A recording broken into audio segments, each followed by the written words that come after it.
Hey everyone, Miss Dempsey here. This is a guide for round 5 of the Manufacturer Series 2021 exhibition season. Let's get this started. Bring yourself to the right, and your first braking point is just after you pass the 100 meter board.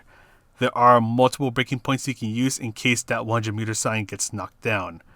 Brake hard for a short moment, gradually ease off of the brakes as you turn in, and when you hit the apex, try to get on the throttle as soon as you can. And there are some other braking zones where it is possible that your usual braking reference could get knocked out. So I'll highlight other alternative brake reference markers that you can use in case that does happen in your race. Your next braking point, just as this path on the left is about to end, brake hard for a short moment, gradually ease off of the brakes and carefully turn in. Try to not get on the curbs that are on the right. Now for this turn, you can take this left turn flat out, but the moment that this turn ends, you want to start to do a little braking control. So gradually introduce the brakes, then brake hard for a short moment, ease off of the brakes as you turn in, and then gradually introduce the throttle so the car can remain nice and stable. And if you do it right, you can get a nice, fast, clean exit. Use the happy little tree on the left as your turn-in point, and you can take this turn flat out. This next left turn can be taken flat out along with a smaller left turn, but this left turn can be taken flat out, but you might need to do a little lift off of the throttle just in case. This left turn, do lots of throttle control, lift off of throttle so the car can hit the apex and make sure you don't touch the grass on the right. Bring yourself to the left, then bring yourself over to the right, and just as you're about to go under the Audi R8 sign, that is where you want to start to brake. Lots of braking control, and notice that whenever I have my steering pretty much going straight, I go out full braking power, and when I start to turn to one side or the other, I start to ease off of the brakes. Just notice how much braking control I'm doing, trying to keep the car nice and stable. And make sure you're careful through here, because if you bring yourself a bit too much to the left, you will get an off-track penalty and dirty tires. This part can easily be taken flat out until we reach the right turn where you want to gradually introduce the brakes. So you can see how I'm starting to brake a little early for this turn, and I'm not going to start to brake as much as I can until the wall on the right turns blue, and at that point I have the steering pretty much going straight, and I'm braking as much as I can. And once I start to turn in, ease off of the brakes. Get the car pointing where you want to go as soon as you can so you can quickly get on the throttle. We'll fast forward through this, and this is going to be another braking zone where you want to be aware if the sign is knocked out or not. So you brake at the 150 meter board, but if this sign is knocked out, use the last sign event on the right as your braking point. Brake hard for a short while, carefully ease off of the brakes, not hitting too much of the inside curb, and get on the throttle as soon as you can. Your final braking point is just as you pass the 100 meter board, and in case that is knocked out, brake before the red and white area on the left ends.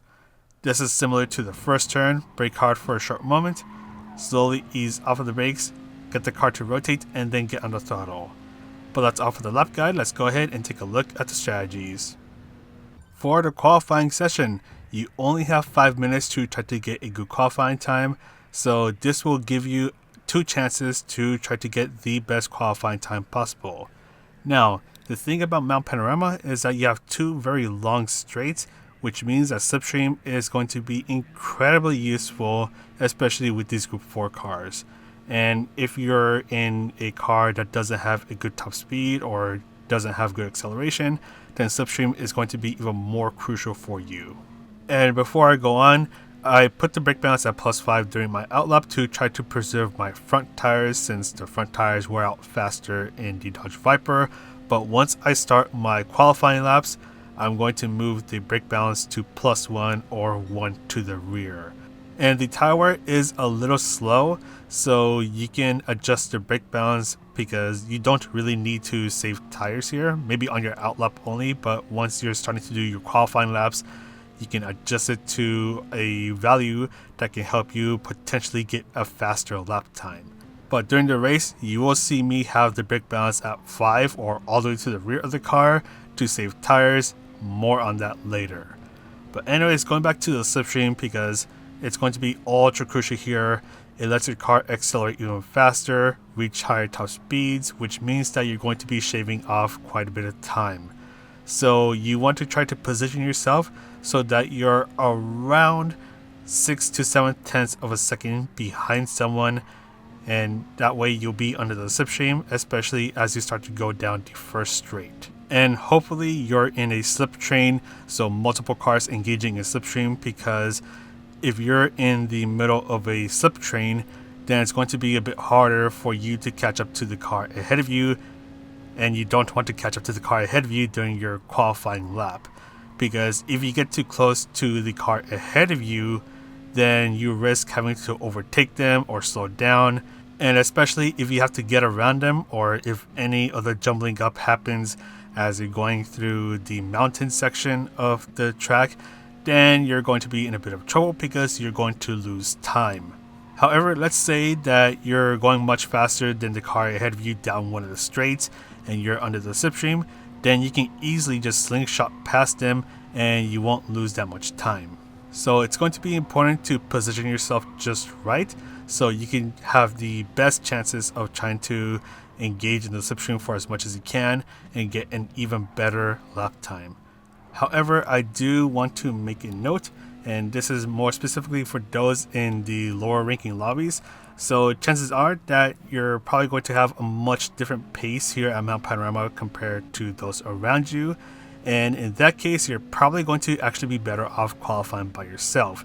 Because let's say you try to engage in the slipstream train and the car ahead of you goes down the hill much slower than you do, then you're going to get caught up behind them and you're going to lose time. So that is something that you want to be aware of, especially if you're in the lower rated lobbies. So if you're in those lobbies, then you're probably going to be better off qualifying by yourself. But in the higher ranking lobbies, slipstream is going to be pretty much your tool to try to get a good lap time. So at the end of the day, you only have 2 chances to try to get the best qualifying time possible. So you want to make sure that you're able to nail all these sections, especially for a difficult track like Mount Panorama, and hopefully you can get yourself a good starting position. For this race, we are doing 16 laps over at Mount Panorama with the Group 4 cars. The fuel is a ×2, so fuel should not be an issue for most, if not all cars. And the tire wear is a ×4, so the tire wear is a little slow, but we are doing 16 laps here, which means that we're going to be racing for about 35 to 36 minutes. Now here's the thing, unfortunately the pit loss is 19 seconds, and you want to make your racing medium tires last all 16 laps because the zero stop is going to be the way to go for this race. If you're in a car that is not good with tire wear, so for example the all-wheel drive and the front-wheel drive cars, say your prayers because you're probably not going to have a good time here, and those front tires are definitely not going to have a good time. And tire saving is going to be the name of the game here. So adjusting the brake balance like how you see me do on the bottom right hand corner of the screen, I had it at +4 at the start, but eventually I move it down to +5 or all the way to the rear of the car. So adjust the brake balance, drive as smoothly as possible, don't be too harsh on your turning inputs, and try not to have the car slide around, of course. And also you can be a little easier on the brakes or even brake a little earlier, provided that there's no one behind you. If you can be a little easier on your brakes, then it is possible to not strain out your tires as much, which will help you save a little bit more tire life. And yes, I'm eventually going to be going down the hill with a +5 brake balance. And do notice that I do brake a little earlier, especially because no one is behind me, and I'm going to be a bit more gradual with the brakes. So I'm pretty much dragging out the braking for a longer period of time, but not using as much braking as if I were doing it in time trials. So because of all this, This does mean that the car is going to be a bit more stable, which means that I don't have to worry as much about having the car act up on me, especially with a +5 brake balance. Do be aware that some cars may not react well with the brake balance adjusted. So let's say you're into Viper as well, and your car just doesn't like going down the hill with the brake balance of +5, then you can adjust it. You can bring it to 1, 0, or even -1, but do be aware that your tire wear may take a bit of a hit. But if you need that extra stability, don't be afraid to adjust the brake balance before you start to go down the hill, because losing a couple tenths and a bit of tire wear going down the hill is going to be better than keeping the brake balance at a value that your car doesn't like and then spinning out as you go down the hill. And I do want to note that this +5 brake balance is for the Dodge Viper. It might be different depending on the car that you're in. So let's say that your car's rear tires wear out faster, then bring the brake balance towards the front of the car. Or if your car is acting up under a certain brake balance, then you're going to want to adjust it to a value where the car is nice and stable. And I do want to talk a bit about lap times and all that good stuff, because as you see on the right hand corner or the right side of the video, you're going to see that most of my lap times are in the 212s. I think lap 4 I made a mistake, so I got a 213, but generally speaking, you want to try to be nice and consistent with your lap times, because if you start to slide around too much or you push too much and your lap times are all over the place, then that does mean that you have a risk of your tire wear being worse. So in this case, I have 212s for the most part, which means that I'm being nice and consistent, just managing my driving style to make sure that I'm tire saving. So because of that, my tire wear is looking good until now, because now I'm starting to push because Mr. TX3 Stagger is now hunting me down. And because of these lap times, or these consistent lap times, it's going to make it even harder to justify going for a one stop. So to prove why the one stop is not worth it, we're going to have our friend VLX Marcus going over to the pit stop and only go for a tire change. And here's the thing. So a couple updates ago, the pit loss here at Mount Panorama used to be around 4 to 6 seconds. And if that was the case now, then a one stop would have been a viable choice. But because the pit loss is much more significant now, it's not going to be worth going in for a tire change. Even if you're in an all-wheel drive or front-wheel drive, you want to try to tire save as much as you can. So right now, Marcus is going to be coming out of the pit stop, and we're going to see that the pit loss is around 19 seconds. So the one stop is definitely not worth it, and you want to try to tire save as much as you can by driving smoothly, properly adjusting your brake balance values, and getting consistent lap times. Now, slipstream. That's going to be pretty important here at Mount Panorama.